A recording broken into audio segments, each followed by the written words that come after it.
Conceived in Liberty, Volume 5, The New Republic, 1784 to 1791. Written by Murray Rothbard. Narrated by Millian Quinteros. Foreword. When Professor Patrick Newman first asked me to write the foreword to his painstakingly and brilliantly crafted fifth volume of Murray Rothbard's iconic Conceived in Liberty, I had two initial reactions. The first was, what fifth volume? By now, the reader knows that Rothbard wrote the guts of Volume 5 by hand, and Professor Newman, who, in addition to his economic expertise, is now an expert in Rothbard's unique handwriting, translated it all for us. My second reaction was my perceived need to reread the first four volumes in order to do justice to a foreword to the fifth. This was a happy task, and one that refreshed my memory from having read the first four volumes shortly after my graduation from law school. I wish they had been available to me when I was studying colonial American history under the late Professor Wesley Frank Craven at Princeton University. Just as Rothbard's work on the Progressive Era was not appreciated by my Princeton professors, his work on the colonial era would have been treated similarly. Yet the Conceived in Liberty that we all have known is quite simply the most thorough recitation and analysis of the events, forces, and personalities leading up to and triumphing in the American Revolution that has ever been written in the English language. The research is so prodigious that it eclipses even academia's favorite versions of these events.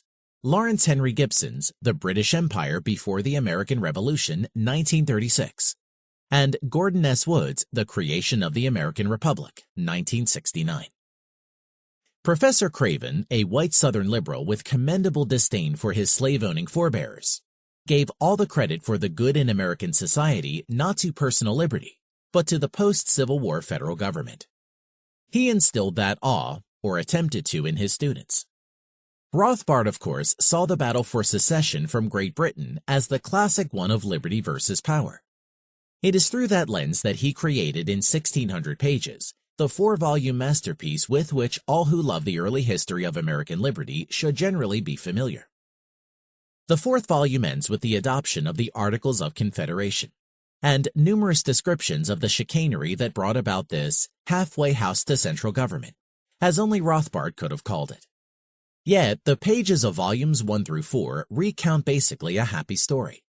A story that ends with the unambiguous triumph of liberty over power.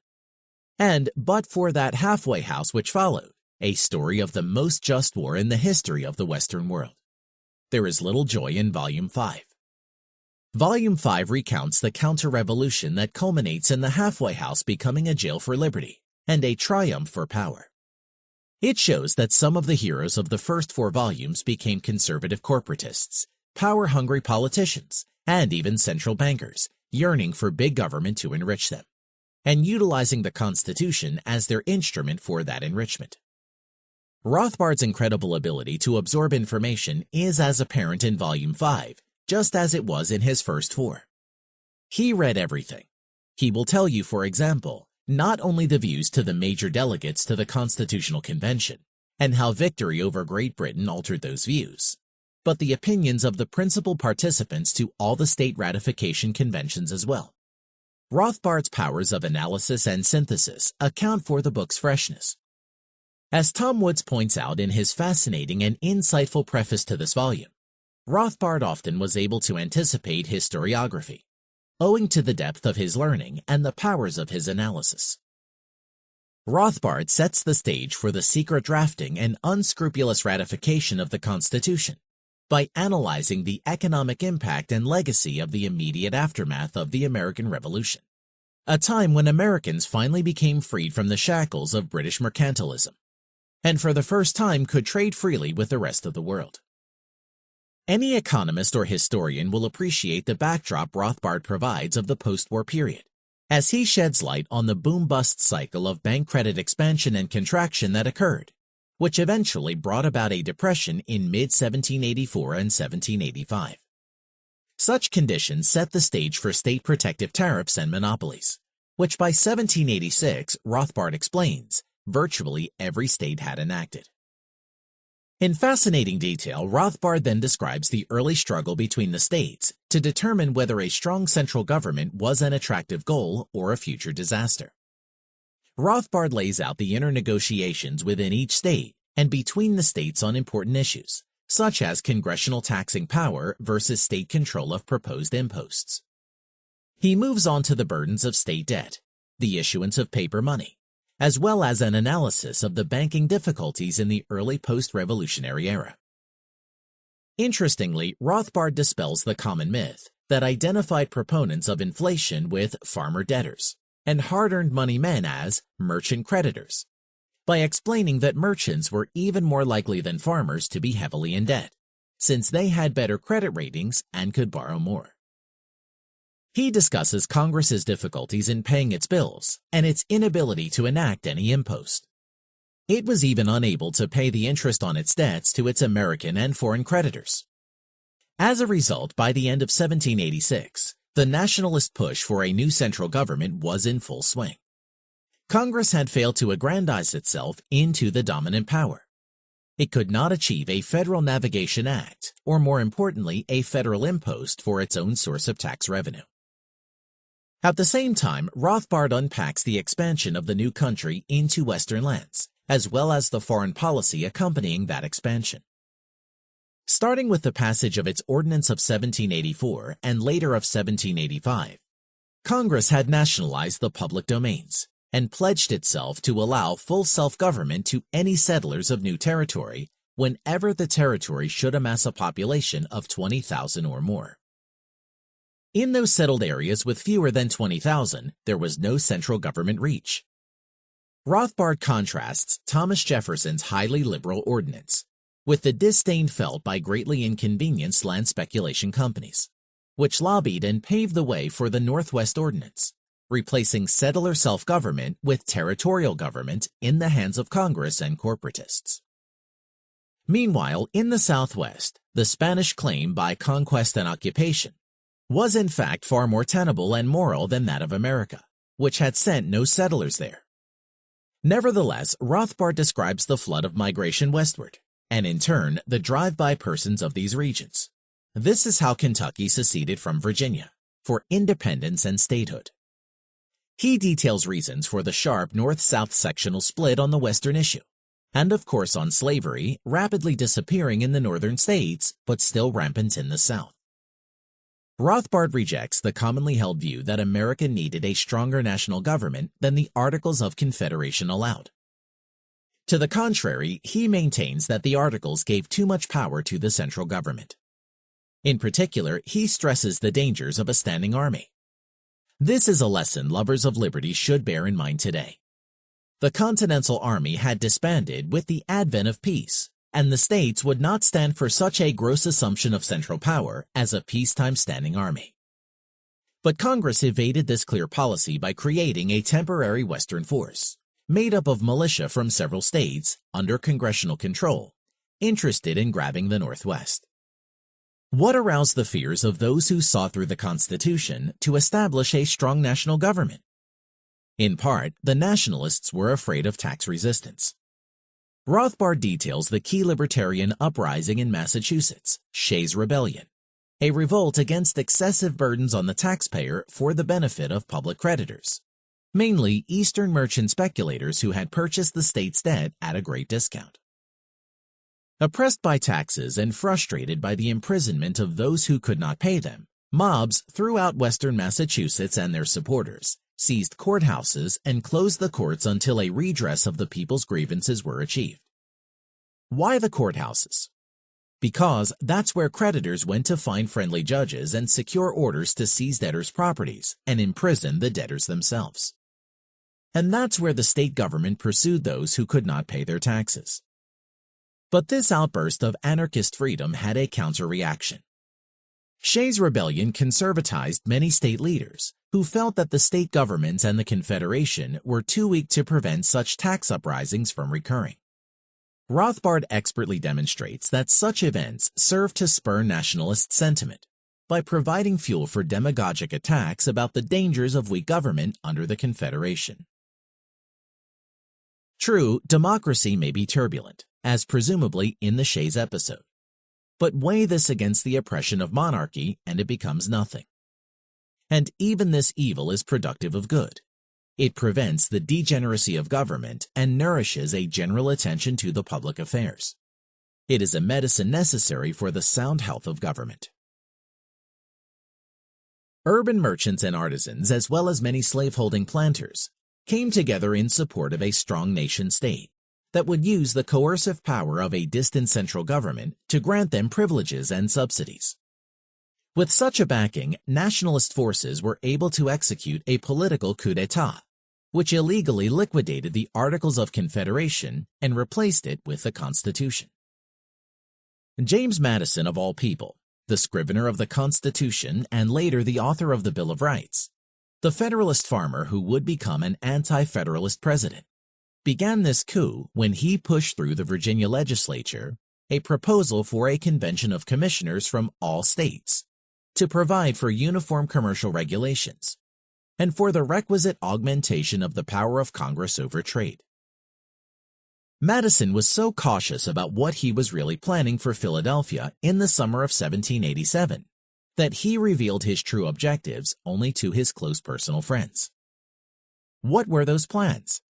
Not enhanced commercial arrangements, but instead the beginning of radical political reform.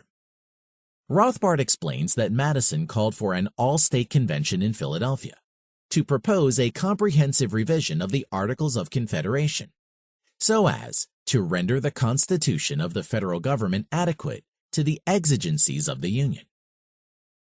He sounded more like his successor Woodrow Wilson than his one-day predecessor Thomas Jefferson. The Constitutional Convention opened on May 25, 1787 in Philadelphia, and Rothbard methodically traces each topic of discussion and breaks down the debates between the major players, recounting their impassioned speeches and fascinating back and forth. He focuses on the recommendations from each of the state delegations regarding all the basic attributes of the Constitution that would form the basis of the nascent central government. In particular, Madison and the Virginians meant political revolution rather than reform of the Articles of Confederation. They had wanted not a merely federal union, but a national government, consisting of a supreme judicial, legislative, and executive. We learn that these revelations to many, like Charles Cotesworth Pinckney of South Carolina and Elbridge Gerry of Massachusetts, were illegal, revolutionary, and violated the express instructions of Congress.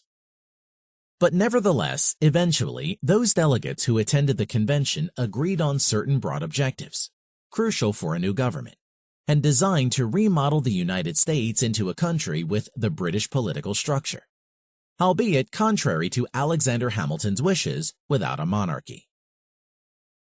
Yet another crucially important point to settle was the procedure for ratification of the Constitution.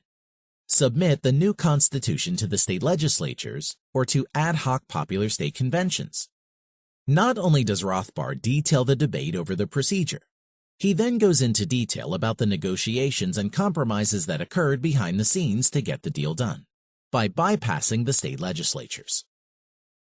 Ultimately, we see that the nationalists, though forced to make a few concessions, carried the substance of their program.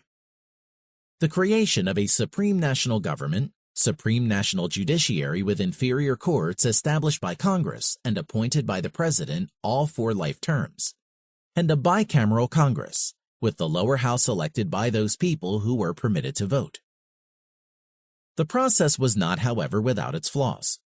Rothbard identifies two deep failures of the Constitution from the standpoint of liberty. First, of course, slavery was driven into the heart of the Constitution in the 3/5 clause, in the protection of slave importation for 20 years, in the fugitive slave clause, and even in the congressional power to suppress insurrections within the states.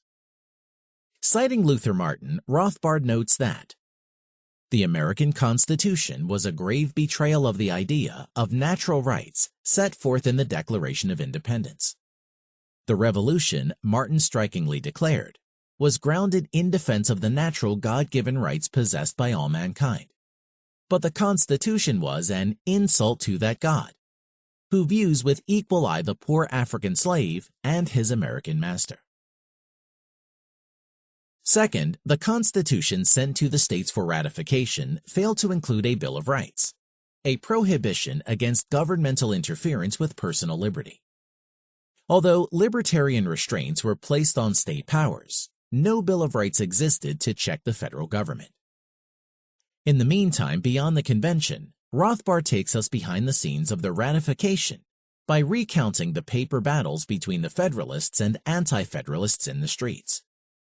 He focuses on the dissemination of information, the control of the newspapers, and the monopoly over the post office, and in doing so provides intriguing insight into the massive propaganda campaigns, such as the fact that letters between nationalists of Virginia and New York regularly took 6 to 14 days to arrive, while mail between anti-federalist leaders in the two states often took 6 to 10 weeks to get through.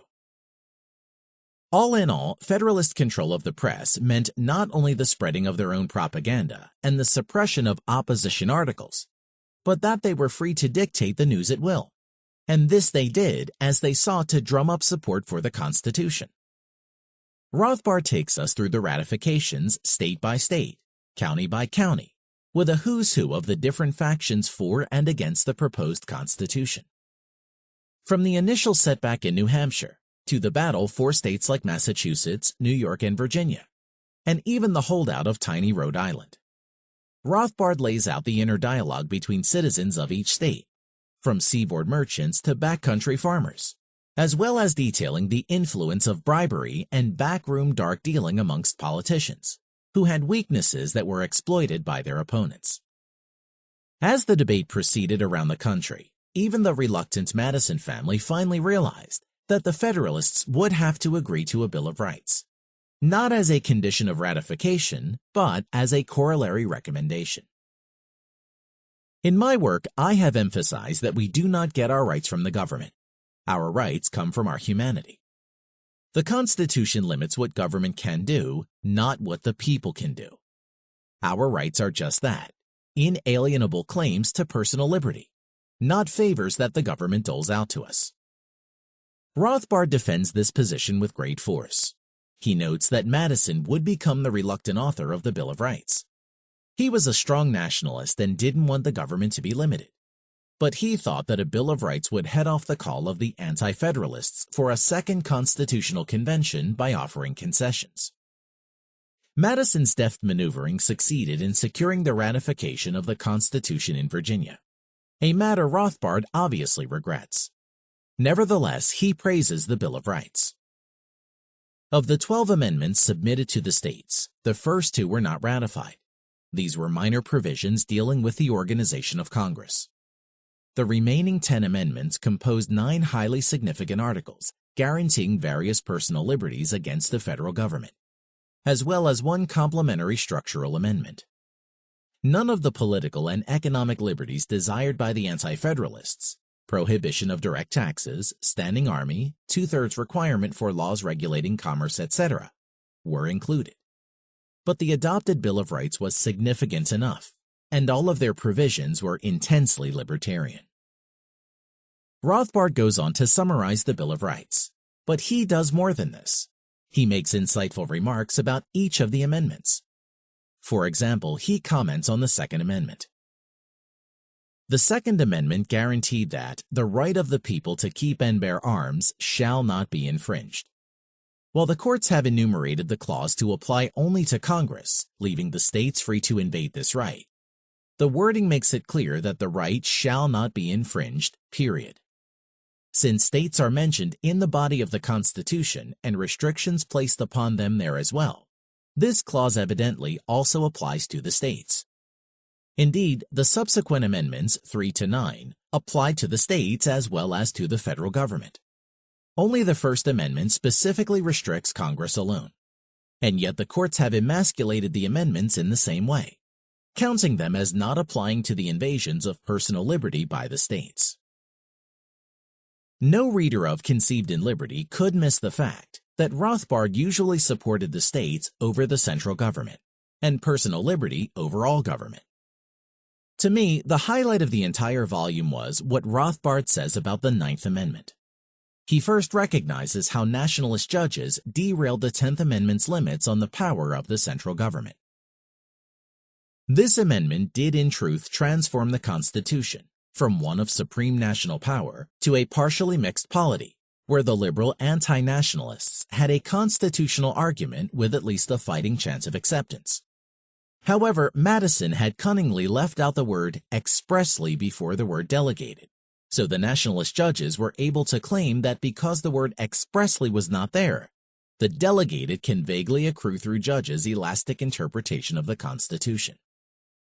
This loophole for vague delegated power allowed the national courts to use such open-ended claims as general welfare, commerce, national supremacy, and necessary and proper to argue for almost any delegation of power that is not specifically prohibited to the federal government. In short, to return the Constitution basically to what it was before the 10th Amendment was passed. The 10th Amendment has been intensely reduced by conventional judiciary construction to a meaningless tautology.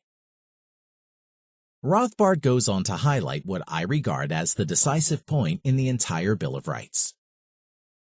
Ironically, the most potentially explosive weapon of the anti-nationalists was ignored then and for the next 175 years by the public and the courts. This was the Ninth Amendment, which states, "The enumeration in the Constitution of certain rights shall not be construed to deny or disparage others retained by the people." With its stress on the rights of the people rather than on state or federal power as in the 10th Amendment, the Ninth Amendment is even more acutely the answer to the James Wilson argument than the 10th. The enumeration of rights may not be so construed as to deny other unenumerated rights retained by the people. The Ninth Amendment has unfortunately, A, erroneously been held to apply only to the federal government and not also to the states, and B, has been reduced to a simple paraphrase of the 10th Amendment by the courts. But then why have a Ninth Amendment that simply repeats the 10th? In truth, the Ninth Amendment is very different, and no construction can reduce it to a tautology. Unlike the formulaic 10th Amendment, the Ninth emphatically asserts that there are rights which are retained by the people, and therefore may not be infringed upon by any area of government. But if there are unenumerated rights, this means that it is the constitutional obligation of the courts to find, proclaim, and protect them. Moreover, it means that it is unconstitutional for the courts to allow a government infringement on any right of the individual, on the grounds that no express prohibition of that act can be found in the Constitution. In response to the famous dictum of Justice Holmes dissenting in Lochner v. New York, 1905, that the 14th Amendment does not enact Mr. Herbert Spencer's social statics, Rothbard says, "The Ninth Amendment is an open invitation, nay, a command, to the people to discover and protect the unenumerated rights, and never to allow governmental invasion of rights on the grounds that no express prohibition can be found." Moreover, if it is asked what other rights were intended, the context of the time dictates but one answer. They meant the natural rights held by every human being. But a commandment that the courts are duty-bound to protect all of man's natural rights, enumerated or retained, would reduce the powerful scope of government action to such degree as to give the last laugh to Herbert Spencer over Justice Oliver Wendell Holmes. Toward the end of this work, Murray Rothbard wrote that the spirit of the American Revolution was liberal, democratic, and quasi-anarchistic, for decentralization, free markets, and individual liberty, for natural rights of life, liberty, and property, against monarchy, mercantilism, and especially against strong central government. In a myriad of ways, many seemingly irreversible without bloodshed, and all in the name of the Constitution, that spirit has been negated. Andrew P. Napolitano, New York City, June 2019.